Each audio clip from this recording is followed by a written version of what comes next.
बहुत समय पहले की बात है। एक छोटे से गांव में एक मेहनती लकड़हारा रहता था। उसका नाम था विजय। विजय बहुत गरीब था, लेकिन उसका दिल सोने जैसा था। वो रोज जंगल में लकड़ियां काटता और गांव में बेचकर जो थोड़ा बहुत कमाता, उसी से अपनी पत्नी राधा और 2 छोटे बच्चों का पेट पालता। गांव के बड़े साहूकार का नाम था बलवंत राय। बलवंत राय बहुत धनी था, लेकिन उतना ही लालची और निर्दयी। उसने विजय से काफी उधार लिया हुआ था और हर महीने ब्याज पर ब्याज चढ़ाता रहता। विजय मेहनत करके जैसे तैसे ब्याज चुकाता, लेकिन मूलधन कभी कम नहीं होता। एक ठंडी शाम की बात है। विजय जंगल से लकड़ियों का गट्ठर सिर पर रखे घर लौट रहा था। रास्ते में घना जंगल था और सूरज डूब चुका था। अचानक उसकी नजर जमीन पर पड़ी। वहां एक पुरानी फटी हुई ऊनी शॉल पड़ी थी। वो शॉल इतनी पुरानी लग रही थी कि मानो कई सालों से वहीं पड़ी हो। धूल और कीचड़ से सनी हुई थी। विजय ने सोचा, सर्दी के दिन है, घर में बच्चों को ठंड लगती है। ये शॉल गंदी है, लेकिन धोकर इस्तेमाल तो कर ही सकते हैं। उसने शॉल उठाई और घर ले आया। घर पहुंचकर राधा ने शॉल देखी। बोली, ये कहां से लाए हो? बहुत पुरानी लग रही है। विजय ने सारी बात बताई।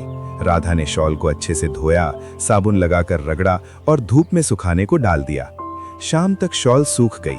रात को विजय और राधा ने बच्चों को उस शॉल में लपेटकर सुलाया। खुद भी उसी में सोए, क्योंकि घर में दूसरी कोई गर्म चादर नहीं थी। अगली सुबह विजय उठा तो कुछ अजीब सा लगा। उसने शॉल खोली तो देखा कि उनके पास जो 5 सिक्के थे, वे 10 हो गए थे। विजय हैरान रह गया। उसने राधा को जगाया और बताया। राधा भी चौंकी। दोनों ने सोचा शायद गिनती में गलती हो गई हो, लेकिन विजय को याद था कि कल रात सिर्फ 5 सिक्के ही थे। उसने सोचा, चलो आज फिर देखते हैं। उसने 10 सिक्के शॉल में लपेटकर तकिए के नीचे रख दिए। सुबह जब शॉल खोली तो सिक्के 20 हो चुके थे। अब विजय को यकीन हो गया कि ये शॉल कोई साधारण शॉल नहीं है, ये जादुई है। जो कुछ भी रात को इसमें रखा जाए, सुबह वो दोगुना हो जाता है। विजय और राधा बहुत खुश हुए, लेकिन विजय ने राधा से कहा, ये जादू भगवान की देन है। हमें इसका इस्तेमाल सोच समझकर करना चाहिए, लालच नहीं करना है, वरना ये आशीर्वाद अभिशाप बन सकता है। विजय ने सबसे पहले अपना कर्ज चुकाने का फैसला किया। उसने धीरे धीरे सिक्के बढ़ाए। कुछ दिनों में उसके पास इतने सिक्के हो गए कि वो बलवंत राय के पास गया और सारा कर्ज मूलधन समेत लौटा दिया। बलवंत राय हैरान रह गया। उसने पूछा, विजय, तू तो लकड़हारा है, इतने पैसे कहां से आए? विजय ने मुस्कुराकर कहा, मेहनत और भगवान की कृपा से सेठ जी। बलवंत राय को शक हुआ, लेकिन कुछ कह नहीं सका। कर्ज मुक्त होने के बाद विजय ने अपने छोटे से खेत में अच्छे बीज बोए। उसने कुछ बीज रात को शॉल में रखे। सुबह वे दोगुने हो गए। फसल लहलहा उठी। अनाज इतना हुआ कि विजय ने अपना घर पक्का बनवाया। बच्चों के लिए अच्छे कपड़े लाए और गांव के गरीबों को भी मदद करने लगा। कोई भूखा हो तो अनाज देता, किसी की बेटी की शादी हो तो मदद करता। गांव वाले विजय को बहुत प्यार करने लगे। बच्चे उसे चाचा कहकर बुलाते। विजय का जीवन खुशहाल हो गया। लेकिन बलवंत राय को ये सब देखकर जलन होने लगी। वो सोचता, ये गरीब लकड़हारा इतनी जल्दी अमीर कैसे बन गया? जरूर कोई राज है। उसने अपने एक चालाक नौकर भोलू को भेजा कि विजय के घर का पता लगाओ। भोलू ने छिपकर देखा कि विजय रात को कुछ शॉल में लपेट कर रखता है और सुबह ज्यादा निकालता है। भोलू ने सारी बात बलवंत राय को बता दी। बलवंत राय लालच में आ गया। उसने सोचा, अगर ये शॉल मेरे पास आ जाए तो मैं पूरे इलाके का सबसे बड़ा साहूकार बन जाऊंगा। उसने योजना बनाई। एक रात जब गांव में मेला लगा था और विजय परिवार समेत मेले में गया था, बलवंत राय ने भोलू को भेजा। भोलू ने विजय के घर की खिड़की तोड़ी और वो जादुई शॉल चुरा ली। बलवंत राय शॉल लेकर अपने बड़े हवेली में आया। वो रात भर सो नहीं सका। सुबह का इंतजार करता रहा।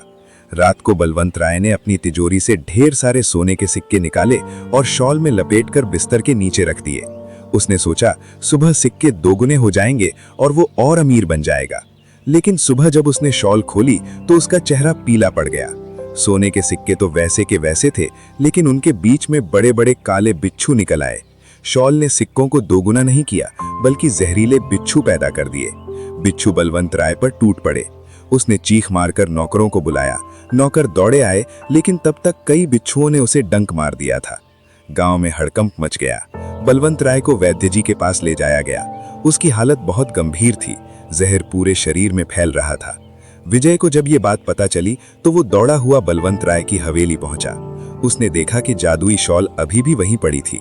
बिच्छू तो नौकरों ने मार दिए थे, विजय ने शॉल उठाई और घर ले आया। बलवंत राय कई दिनों तक बीमार रहा। वैद्य जी ने कहा कि अगर 2 दिन और देर होती तो जान भी जा सकती थी। ठीक होने के बाद बलवंत राय को बहुत पछतावा हुआ।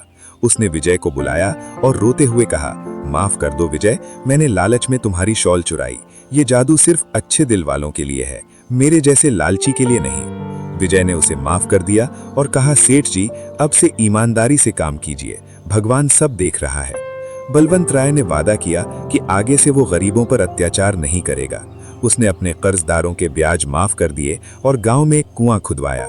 विजय ने जादुई शॉल का इस्तेमाल जारी रखा, लेकिन हमेशा अच्छे कामों के लिए। उसने गांव में एक छोटा सा मंदिर बनवाया, स्कूल खोला जहां गरीब बच्चे मुफ्त पढ़ते। गांव खुशहाल हो गया, बच्चे गाते बजाते स्कूल जाते, किसान अच्छी फसल उगाते। समय बीतता गया, विजय के बच्चे बड़े हुए। उन्होंने पिता से सीखा कि मेहनत और ईमानदारी से बड़ा कोई जादू नहीं। जादुई शॉल एक दिन फिर गायब हो गई। कहते हैं कि वो किसी दूसरे जरूरतमंद तक पहुंच गई, लेकिन विजय को इसकी परवाह नहीं थी। उसने कहा, जादू तो हमारे अच्छे कर्मों में है। इस कहानी से हमें सीख मिलती है कि लालच बुरी बला है। ईमानदारी और मेहनत से मिली खुशी ही सच्ची खुशी होती है। जो दूसरों की चीज चुराता है वो अंत में खुद नुकसान उठाता है। भगवान अच्छे लोगों की हमेशा मदद करता है।